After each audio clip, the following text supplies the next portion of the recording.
திருச்செந்தூர் முருகன் எல்லாரும் என்ன நினைச்சிட்டு இருக்காங்க, அவர் சம்ஹார மூர்த்தி, அகோரமா இருக்காரு அப்படின்னு நினைச்சிட்டு இருப்பாங்க.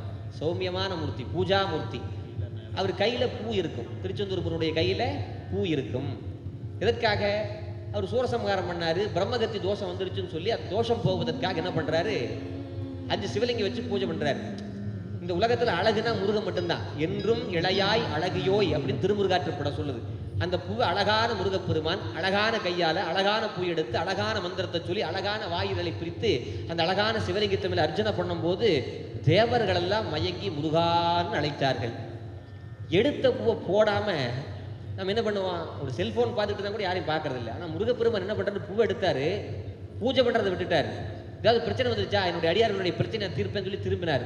அப்படி திரும்பிய கோலத்திலே காட்சி கொடுத்த மூர்த்தி தான் எல்லாம் வல்ல திருச்செந்தூரில் கூடிய செந்திலாண்டவன். அந்த பூவை பார்த்தார். உடனே பூமேவு செங்கமல புத்தேளும் தேரறிய பாமேவு தெய்வ பழமறையும் அப்படின்னு கலிவெண்பா பாடினார். அந்த கலிவெண்பாவை இங்கே வேள்விக்கு மந்திரங்களாக சொல்றோம்.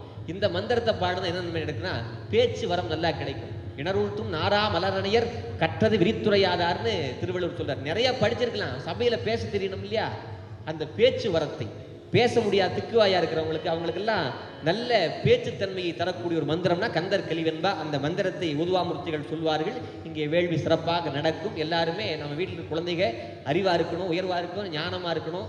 4 பேருக்கு நம்ம வீட்டுக்கு மட்டுமே பயன் பண்ற மாதிரி சுயநலமான குழந்தைகளா இருக்கக்கூடாது. 4 பேருக்கு தர்மம் பண்ணணும், 4 பேருக்கு சாப்பாடு வாங்கி கொடுக்கணும், 4 தர்மங்கள் செய்கிற மாதிரி குழந்தைகளாக வரணும்னு வேண்டிக் கொண்டு எல்லாம் வல்ல முருகப்பெருமானுக்கு வேள்வி கந்தர் கலிவெண்பாவுடன் தொடங்குகிறது. திருச்சிற்றம்பலம்.